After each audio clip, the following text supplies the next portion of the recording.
ونصلي ونسلم على رسوله الكريم أما بعد فأعوذ بالله من الشيطان الرجيم بسم الله الرحمن الرحيم وإذا سألك عبادي عني فإني قريب سبحان اللہ أجيب دعوة الداع إذا دعان فليستجيبوا لي وقال الله تعالى قال ربكم ادعوني أستجب لكم إن الذين يستكبرون عن عبادتي سيدخلون جهنم داخلين صدق الله وصدق رسوله النبي الأمين الكريم ونحن على ذلك لمن الشاهدين والشاكرين والحمد لله رب العالمين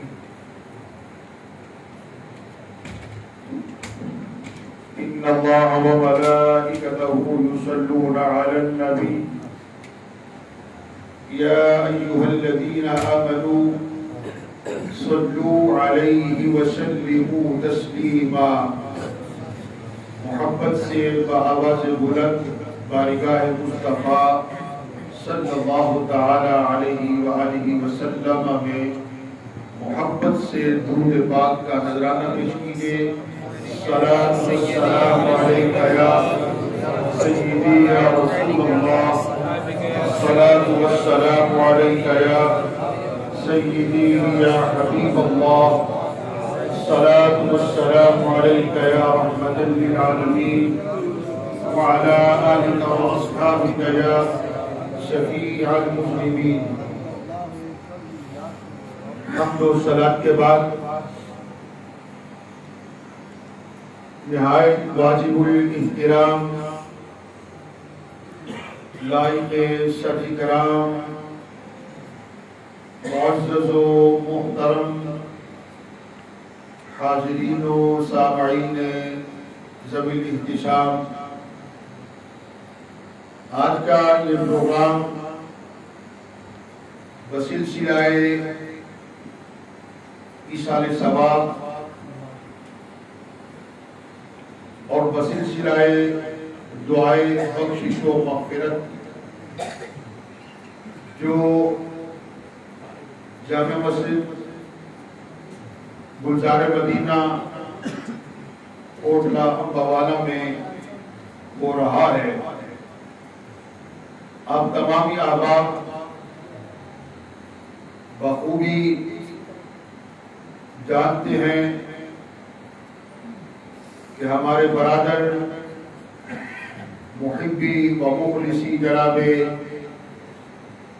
محمد شکیل صاحب، جن کی والدہ ماجدہ اس دار فانی سے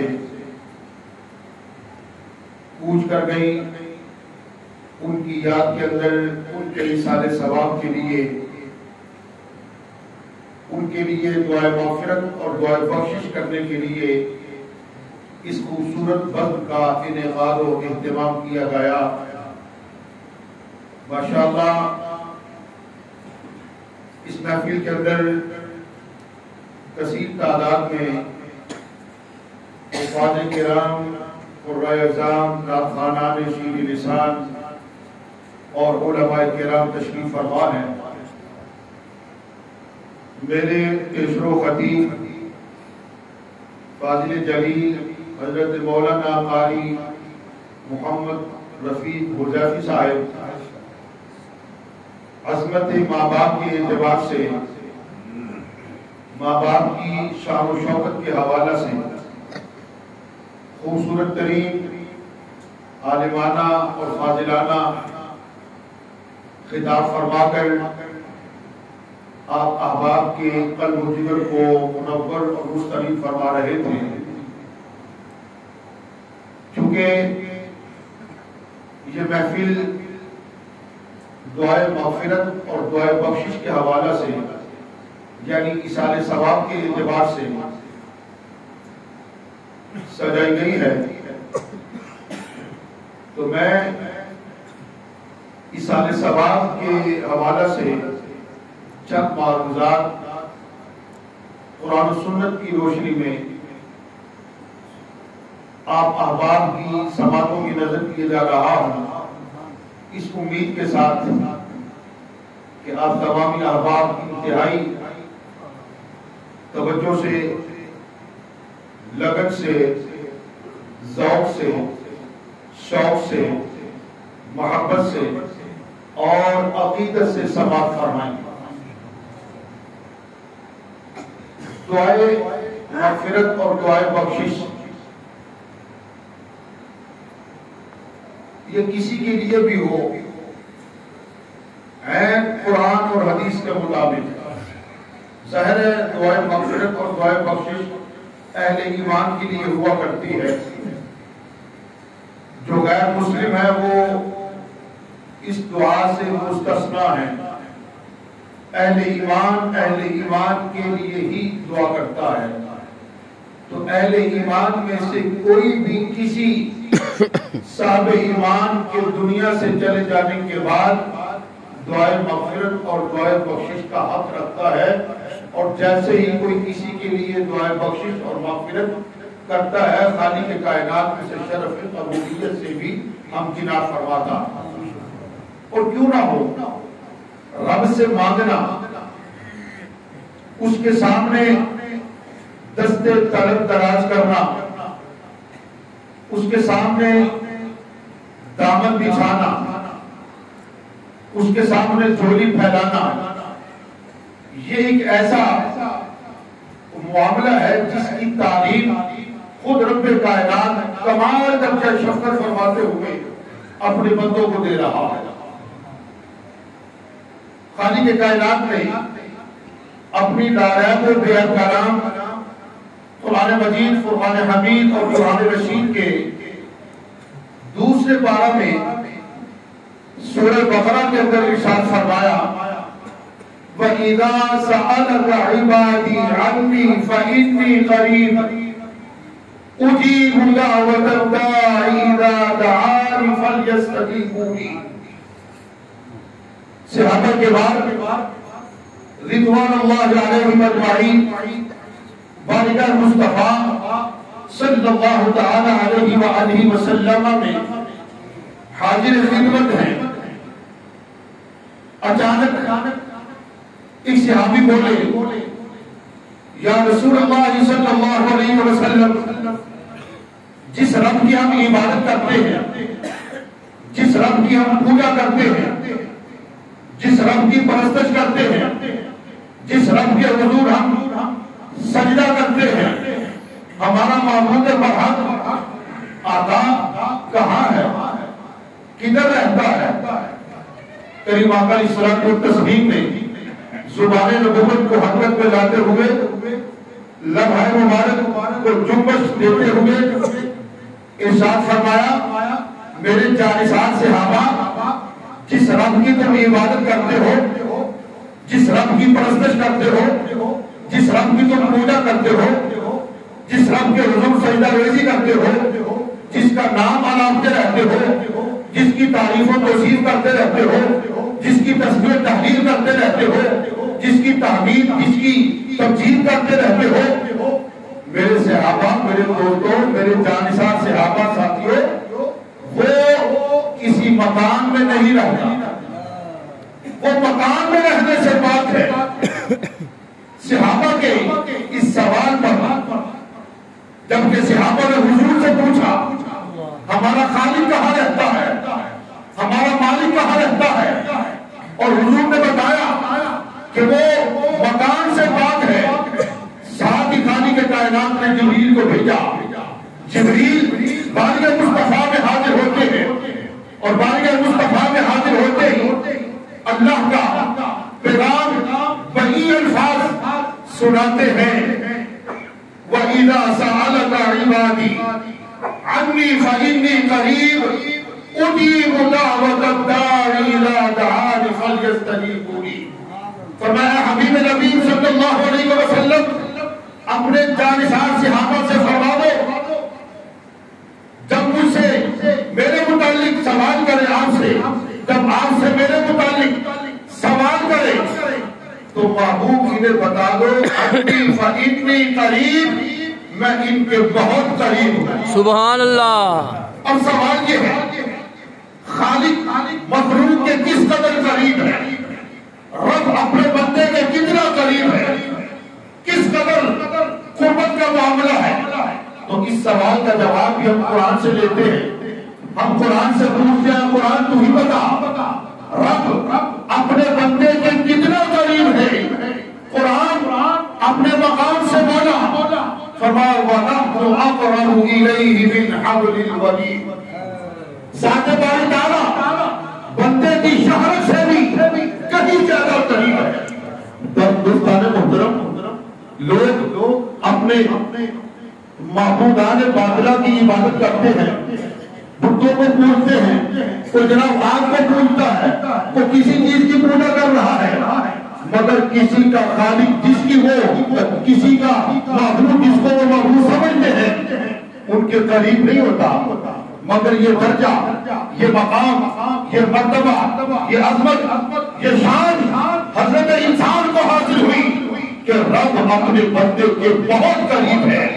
صرف رب ہی اپنے بندے سے قریب نہیں بلکہ ہمارے آقا مولا امام الانبیاء، امام الرسل، حضور سرور سربراہ، سیاہ لامکاں، منکر کعبہ، حامی بالقضا، شفیع مجرمہ، رحمت عالمیہ صلی اللہ تعالی علیہ وآلہ وسلم بھی بہت قریب ہے۔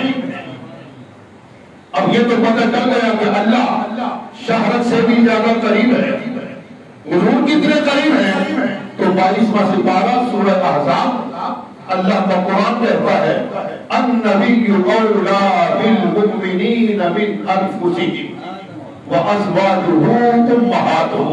سبحان اللہ، اللہ بندے کی شہرت سے بھی زیادہ قریب ہے، اور ہمارے آقا مولا حضور نبی اکرم صلی اللہ تعالی علیہ وآلہ وسلم کتنے قریب ہیں؟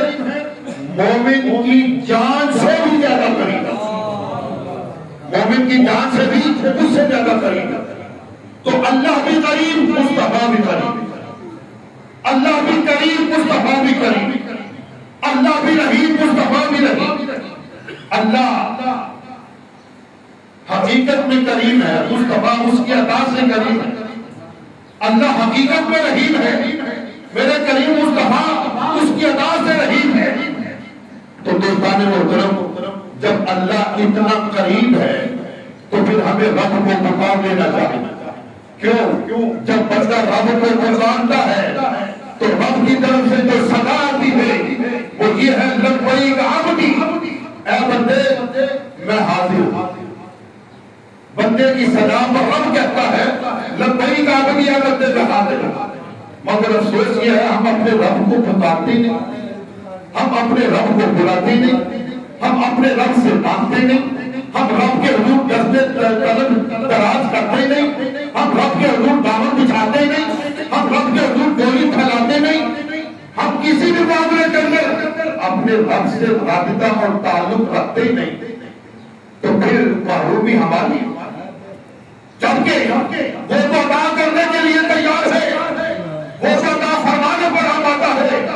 کیا کہا حکیم امت علامہ محمد اقبال رحمۃ اللہ تعالیٰ علیہ نے کہ کوئی قاضی ہو تو ہم شانے نہیں دیتے ہیں، ارے ڈھونڈنے والوں کو دنیا بھی نہیں دیتے۔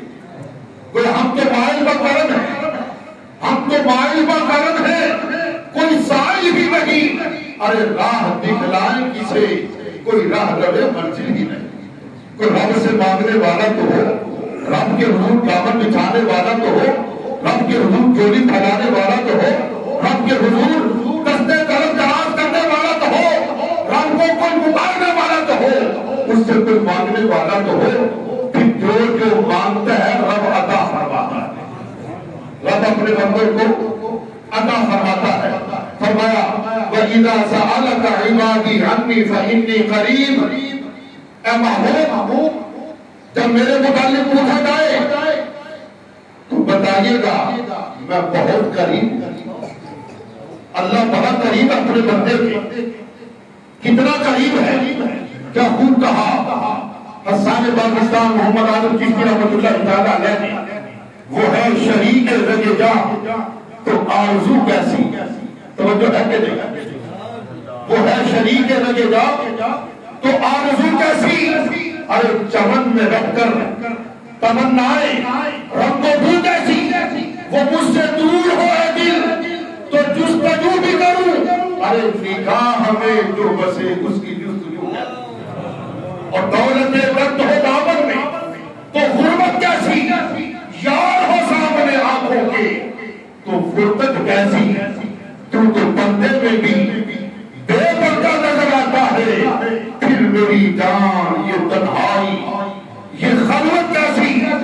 ادھر ملا جامی رحمۃ اللہ تعالیٰ ہے اپنے مقام سے بولتے ہیں، کیا فرماتے ہیں، نہ دوری دلیلیں صبوری بابا، سبحان اللہ، اور عالم چشتی نے اسی کا ترجمہ کیا اور کہا بہت اتنا کہ کبھی آنکھ نے دیکھا نہ تجھے، بہت اتنا کہ کبھی آنکھ نے دیکھا نہ تجھے، اور قرب اتنا کہ میری جان میں موجود ہے، قرب اتنا کہ میری جان میں موجود ہے، تو لائی کے ہم اتنی ذات کہ محمود ہے تو، اور لائی کے سجدہ تیری ذات کہ مسجود ہے تو، انکساری میرا مقصود کے بندہ ہوں میں، بے بیادی تیرا دستور کہ موجود ہے، سبحان اللہ، بھول اتنا کہ کبھی آنکھ نے دیکھا نہ تجھے،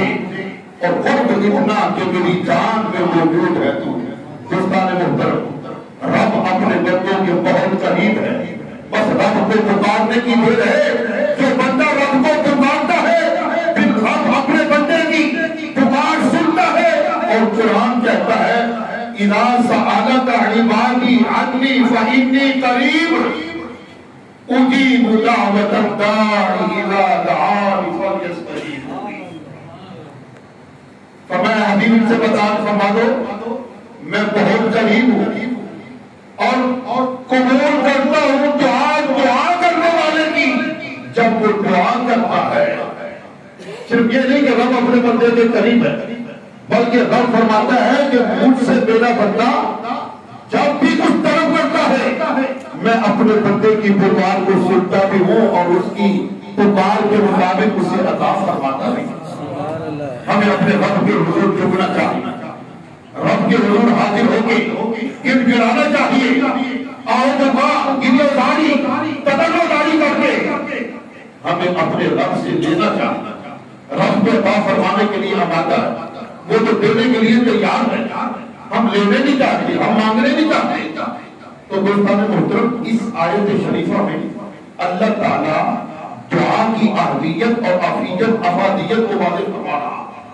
جب یہ اعلان کر دیا کہ میرا بندہ جب دعا کرتا ہے، مجھ سے مانگتا ہے، مجھے پکارتا ہے، صدا لگاتا ہے، میں صدا سنتا بھی ہوں، پکار سنتا بھی ہوں، اور صرف سنتے نہیں بلکہ اس کی دعا کو قبول کر کے اسے عطا فرماتا بھی ہوں، تو پتہ چلا اپنے رب سے مانگنا چاہتا۔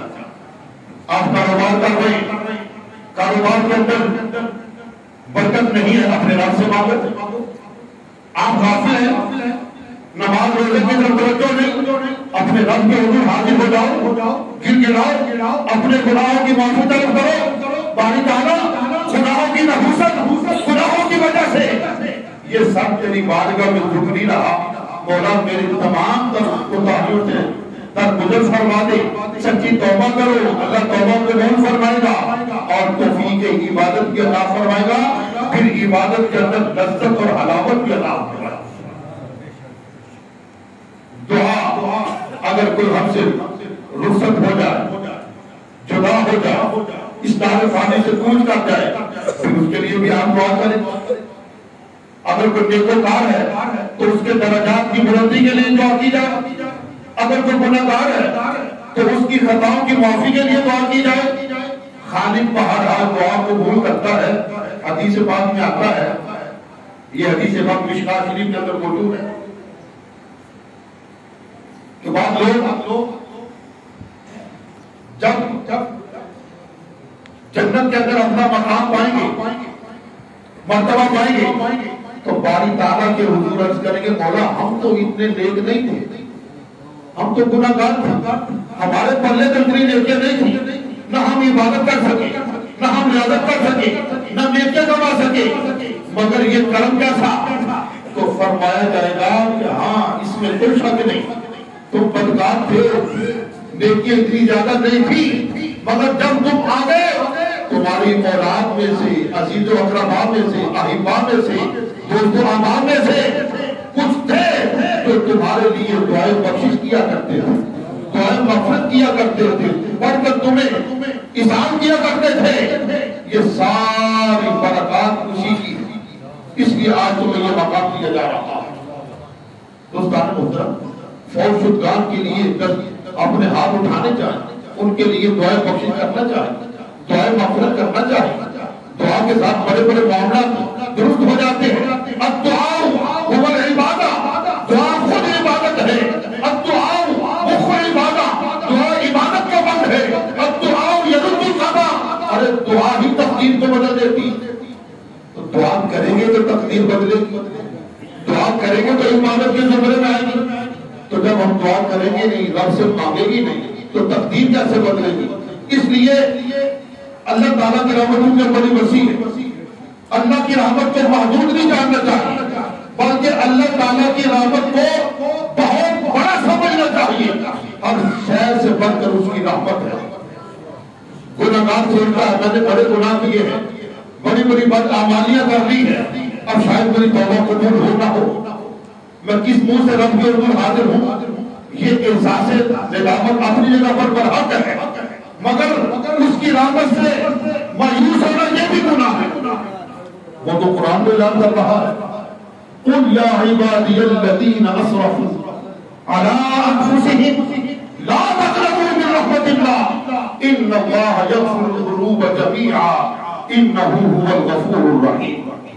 مایوسی گناہ، رب کے حضور حاضر ہو جاؤ، کتنے گناہگار کیوں نہیں، حاضر ہونا تمہارا کام ہے، کرم فرمانا اس کا کام ہے۔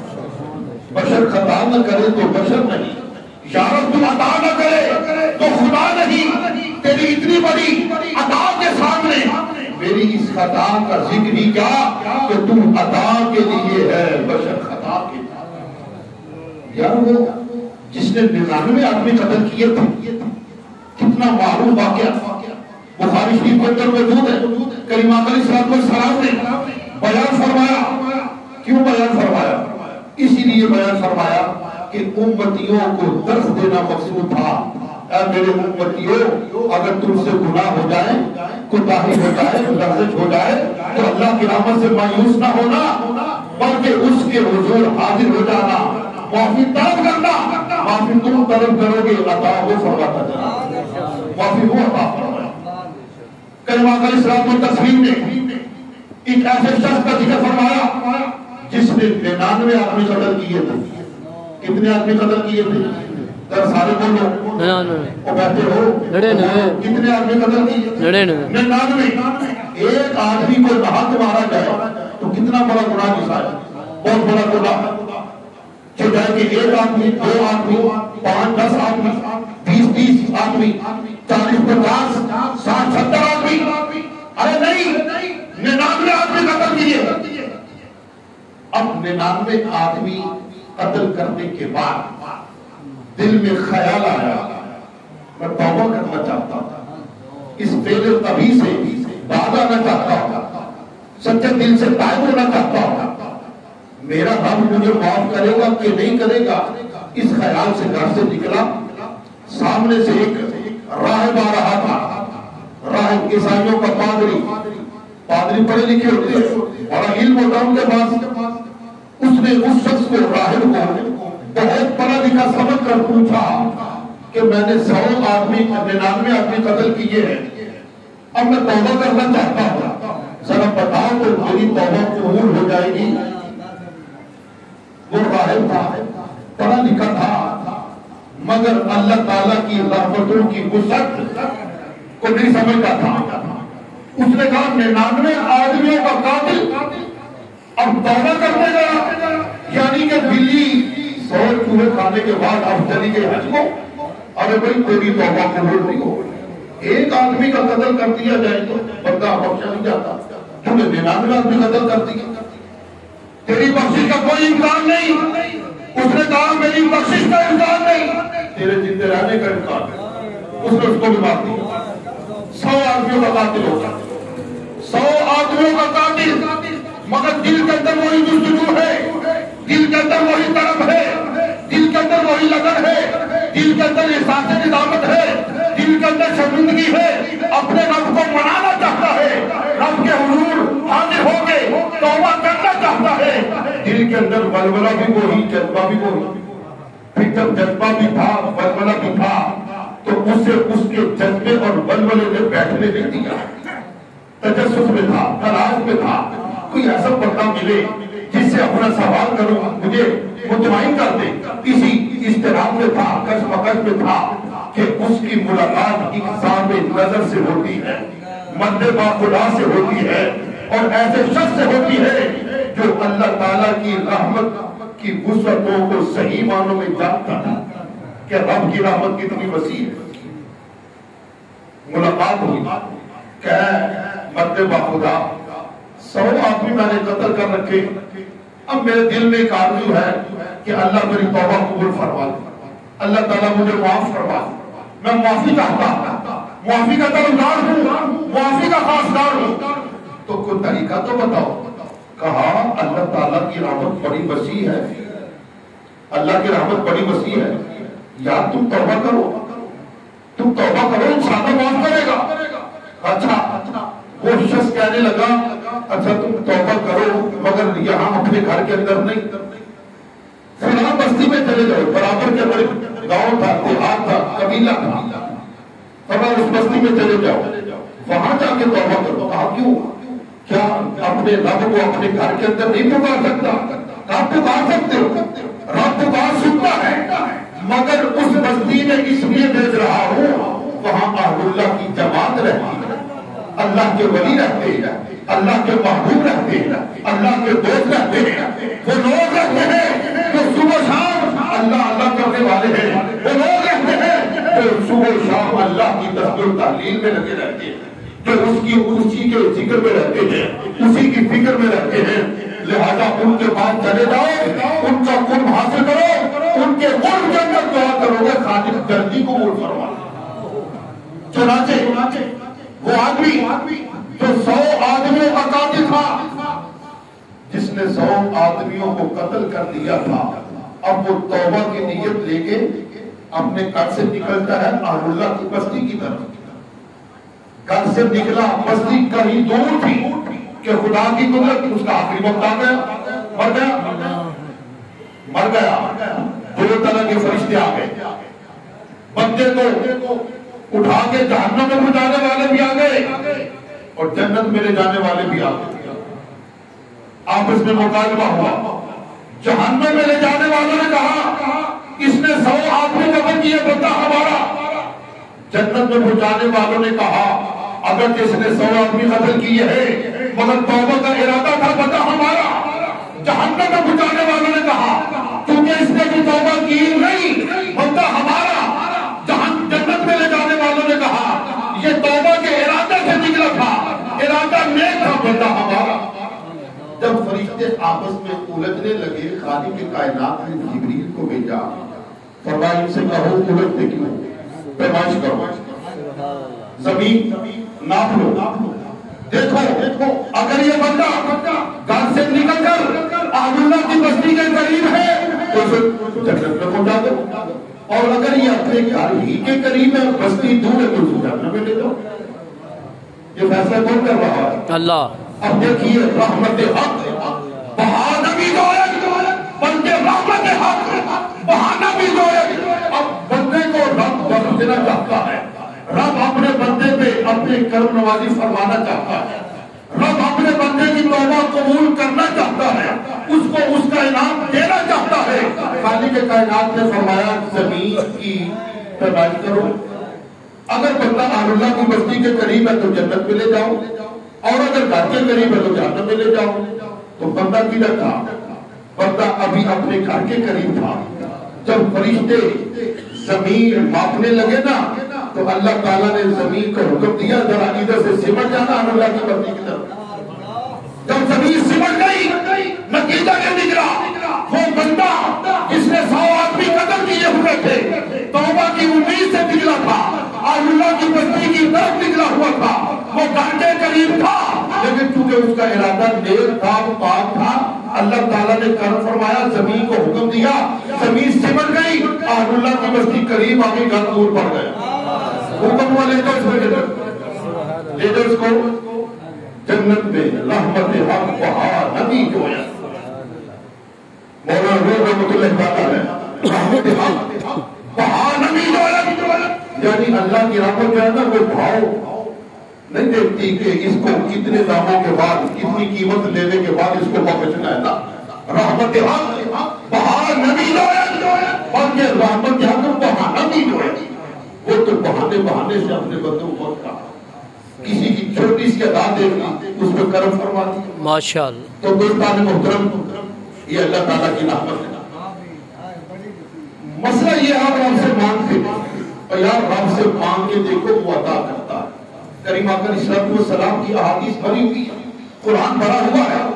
آج لوگ کہتے ہیں یہ احسان ثواب، یہ دعائے بخشش، یہ دعائے مغفرت، اس کا تو کوئی ثبوت ہی نہیں، اور قرآن کی آیتیں پڑھتے ہیں، اپنی من مانی تفسیر کرتے ہیں، نہ قرآن پڑھنا آتا ہے نہ ترجمہ کرنا آتا ہے۔ دیکھو جو قرآن نے کہا وَأَلَّيْسَ لِلْإِنسَانِ إِلَّا مَا سَعَىٰ، انسان کے لیے وہی کچھ ہے جس کی وہ کوشش کرتا ہے، کسی کے مرد انسان کو کچھ نہیں ملتا۔ حالانکہ یہ اس سلسلے کی آیت ہے ہی نہیں، اس کا اس چیز سے کوئی تعلق ہے ہی نہیں کہ اگر مرنے والا مر گیا اور زندہ اس کے لیے دعا کرتا ہے پھر اس کی دعا نہیں پہنچی، اس کا اس کے ساتھ تعلق ہی نہیں۔ لیکن وہ جناب قرآن پڑھ دیتے ہیں اور ہمارے ساتھ اور سنی نہ چھانبین کرتے نہ جناب ریسرچ کرتے، پر ٹھیک ہے ان کے پیچھے۔ اب اگر قرآن کے اندر کتنی آیات بینات موجود ہے جن کے اندر دعائے بخشش کرنا، پھر اس کا فائدہ اور انبیاء کا دعا کرنا یہ قرآن کے اندر موجود ہے۔ افسوس تو یہ قرآن پاک بھی نہیں پڑھتے، اور اگر پڑھتے تو ترجمے سے بغیر پڑھتے ہیں، اور پھر تشریح قریب تک نہیں گئے، ہم کسی عالم کے پاس ہم نہیں جاتے، تو جب علماء کے پاس نہیں جائیں گے، قرآن پاک نہیں پڑھیں گے، ترجمہ تشریح کے ساتھ نہیں پڑھیں گے، تو سمجھ کیسے آئیں گے؟ پھر یہی حال ہوگا، پر جس نے کوئی بات بھی اس کو پیچھے چل دی۔ حضرت ابراہیم علیہ السلام کی دعا ایصال ثواب کی نافل کے ساتھ تعلق رکھتی ہے۔ ابراہیم علیہ السلام اللہ کے خلیل تھے، دست مبارک اٹھایا، زبان نبوت کو حرکت دی، رب سے مانگا، کن الفاظ سے؟ ربنا اغفر لی ولوالدی وللمؤمنین یوم یقوم الحساب۔ یہ دعا کون کر رہا ہے؟ اپنی بخشش کی دعا حضرت ابراہیم کر رہے ہیں، اپنے ماں باپ کی بخشش کی دعا حضرت ابراہیم کر رہے ہیں، اور دیگر مسلمانوں کی بخشش کی دعا کون کر رہا ہے؟ اللہ کا خلیل حضرت ابراہیم علیہ السلام۔ اور یہ دعا ہم سب کو یاد ہے۔ اب ایک دن میں نماز کے اندر کتنی بار پڑھتے ہیں، اور پھر حضرت نبی علیہ السلام بھی اپنے رب سے مانگتے ہیں، کن الفاظ سے؟ رب اغفر لی ولوالدی ولمن دخل بیتی مؤمنا وللمؤمنین والمؤمنات۔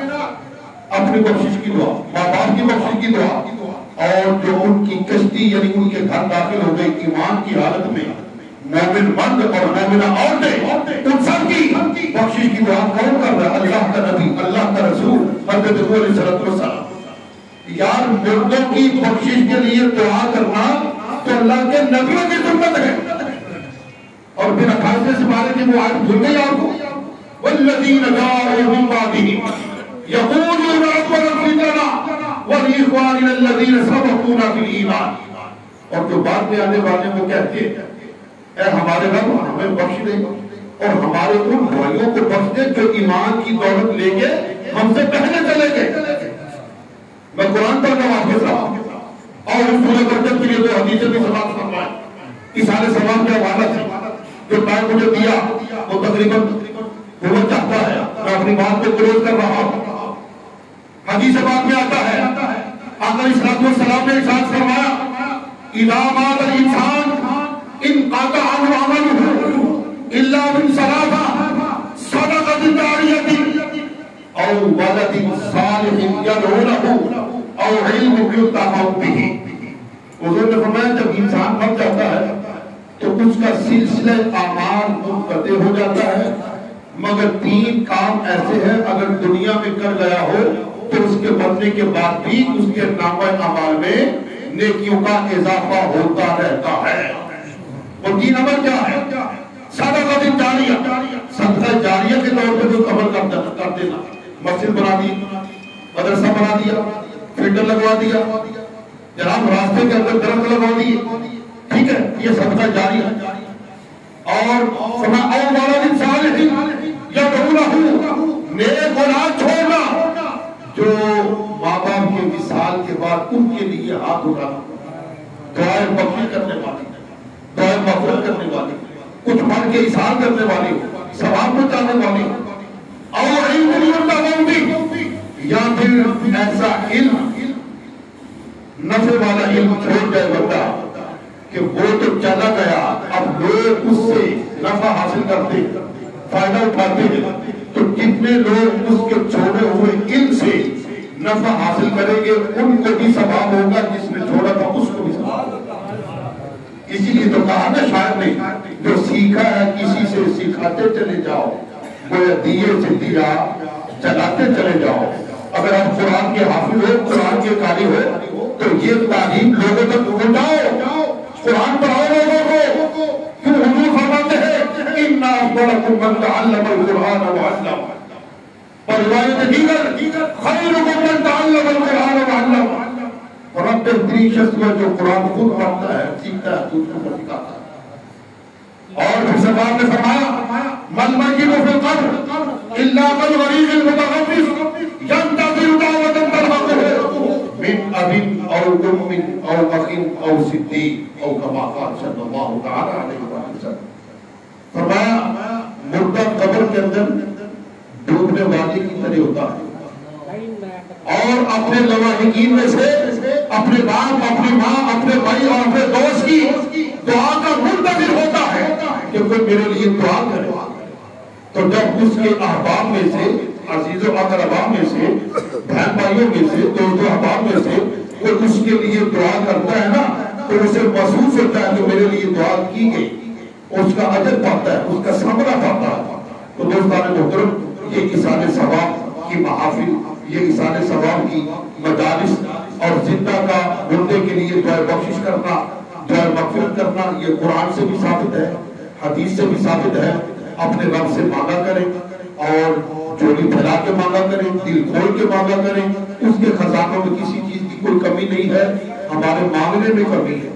اپنے رب سے مانگو، جی بھر کے مانگو، دل کھول کے مانگو۔ رب فرماتا ہے مجھ سے جو مانگتا ہے میں اسے عطا کرتا ہوں۔ اللہ پاک مجھے اور آپ کو سمجھنے عمل کی توفیق عطا فرمائے۔ میں آخر میں دعا کو اللہ تعالیٰ جناب محمد شکیل صاحب کی والدہ کو جنت الفردوس میں اعلیٰ مقام عطا فرمائے، ان کی قبر کو بقعہ نور بنائے، ان کی قبر کو تحت نگاہ کشادہ فرمائے، اور ان کی قبر کو جنت کے باغوں میں اقبال بنائے۔ لواحقین کو، عزیز و اقربا کو، پسماندگان کو اللہ پاک صبر جمیل اور اس پر اجر عظیم عطا فرمائے۔ وما علیہ الا البلاغ المبین۔